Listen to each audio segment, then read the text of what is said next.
Hey, this is Stephen Rothberg. I am the host of the High Volume Hiring Podcast. Welcome back for another, hopefully, great edition.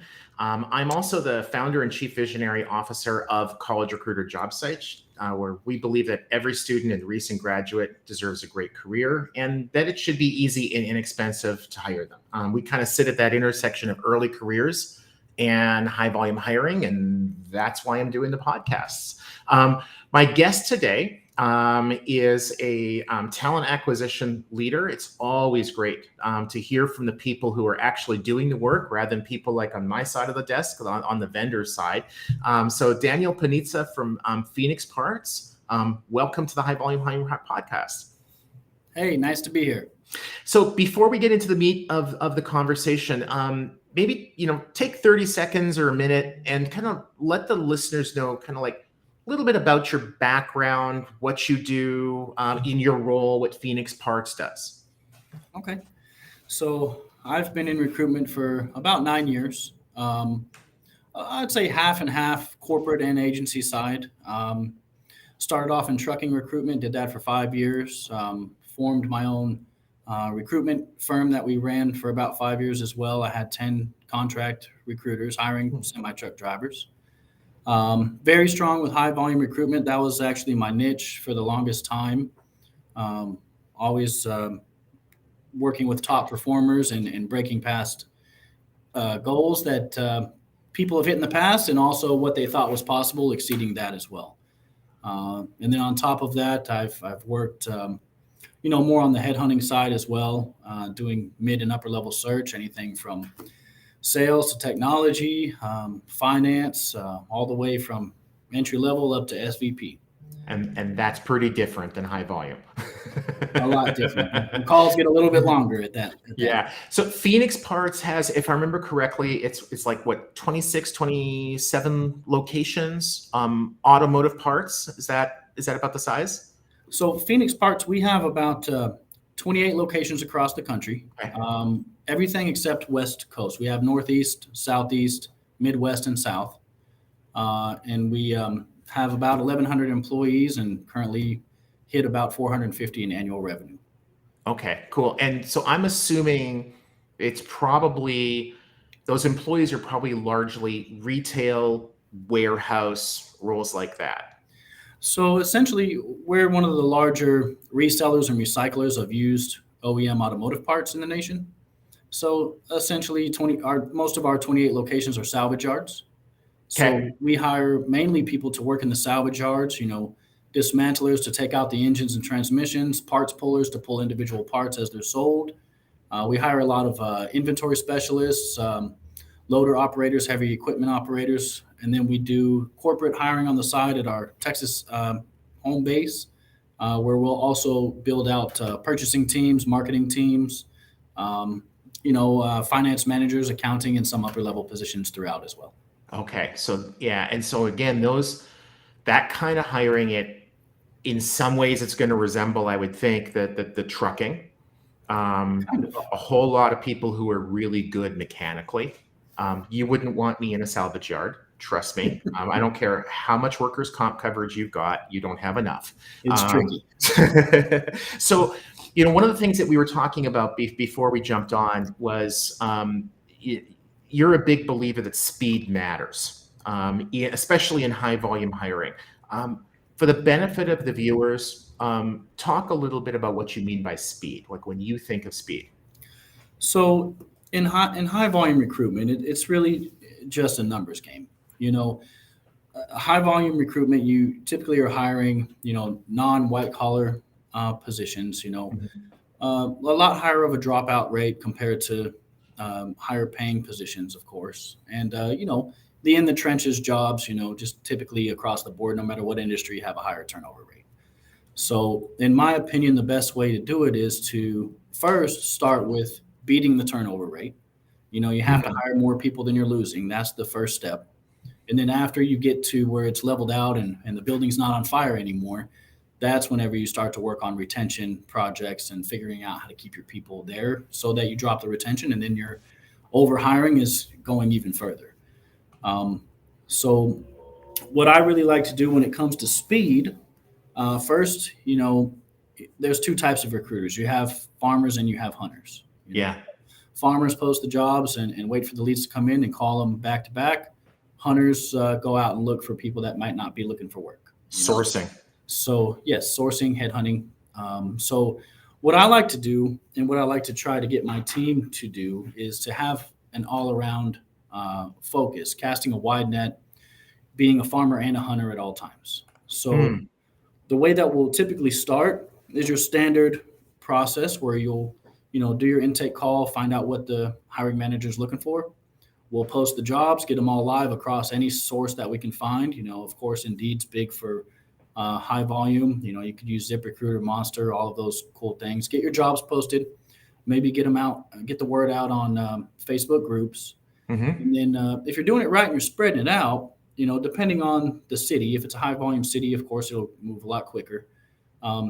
Within a day or two, you might have 100 leads to work or more.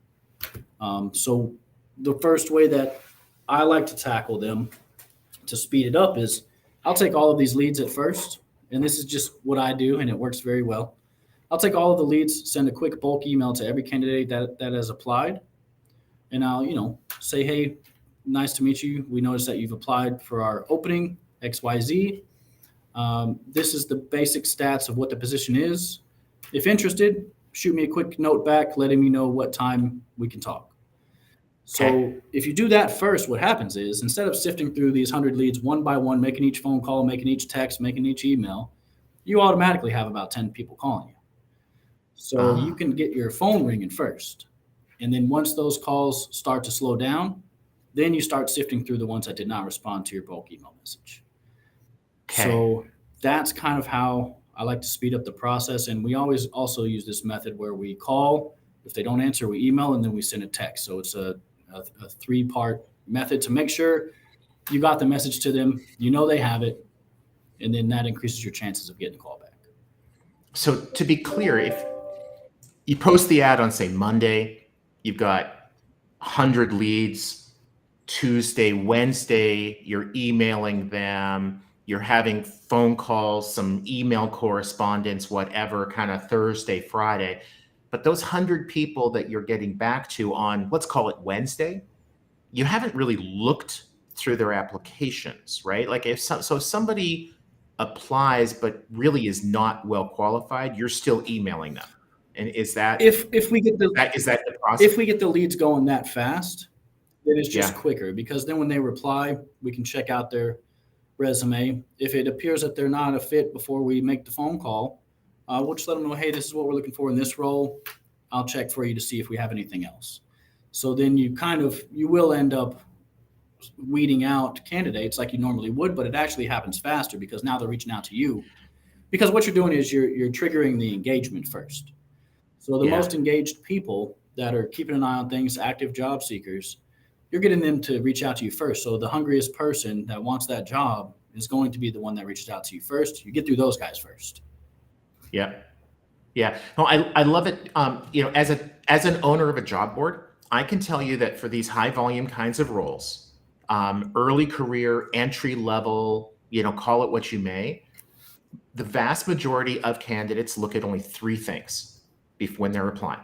They look at the job title, they look at the location, and they look at the compensation. Yep. So you can have the most beautifully written job description with the perfect requirements, preferences, all of that. They don't look at it until after they've heard from a recruiter. Yeah. So it's really, from the candidate's perspective too. And so first one who gets a hold of me, that's who I'm going to talk to. If you get a hold of them on Thursday, there's a good chance that somebody's not going to contact them till the following Thursday, and they're already working for you. Right. Yeah. Yeah. And then, and when you do this, it also helps you identify people that are probably going to show up day one compared to others because they're hungry. They want that job more than somebody who's, not active. So it also helps with that. Yeah. Not a good sign if it takes them 4 days to get back to your text. Right. It could be good reasons. Stuff happens. Probably not. Now, I think we have time for one more thing. You mentioned before we got on follow rates. Talk with the listeners a little bit about your what that is and what your thoughts are. So at my past company, I worked at a large automotive technology company, global, $3 billion in revenue, about 6,000 employees or so. And I was able to hire directly on my own 1,200 people in the first 12 months. Those were entry level customer service representatives working in the call center. So what we did, we formulated how many people it takes to interview, how many people at the very top of the funnel you have to interview, to how many don't make it past the hiring manager interview, to how many people show up day one. So it turned out we had to hire, I think, 60% more than we wanted to show up. So the target was 25 people per week minimum. That was our minimum number. Sometimes we had to hire 100 people in a week between the team. So to hire 25 people in a week and have 25 actual people show up, we had to submit probably 100 through interviews. And then we would be left with maybe 60 or 70 that had signed their offer letter, got their orientation letter, and then by the time day one hits, 25 people show up. So ghosting so you can't just, if you want to hire 25 people in 1 week, set 25 people to start. You have to set 50 or 60 sometimes, and then you're left with what you're looking for. So it's always good to try to calculate where they're falling out, how many are going to fall out on average, and then meet the final number. Yep. Yeah. As it's probably a weird analogy, but I know that you like humor, so bear with me for a sec. I grew up in Canada, and I learned from the youngest of age that if you're playing hockey and you want to score about 3 goals a game, which is pretty normal, you're probably going to have to take about 30 shots. That's yep.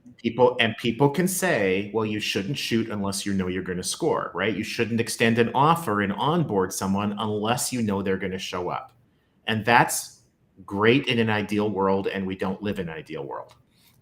So if you extend as many offers and onboard exactly the right number of people, you are always going to be left short. How short? If it's really, really short, there's something wrong. Right. But if it's a fairly small fallout rate, that's just life. Yeah. Well, Daniel, this has been great. Again, I always love it when I'm able to talk to TA professionals who are in the trenches and who know what really is happening on your side of the desk. So for the listeners who want to reach out to you, I've got your LinkedIn URL up there. I'm assuming that's probably a good way for them to contact you. Yeah, feel free to connect or shoot me a note. I'm active on LinkedIn. Awesome. Well, cheers. Have a great one. Hey, you too.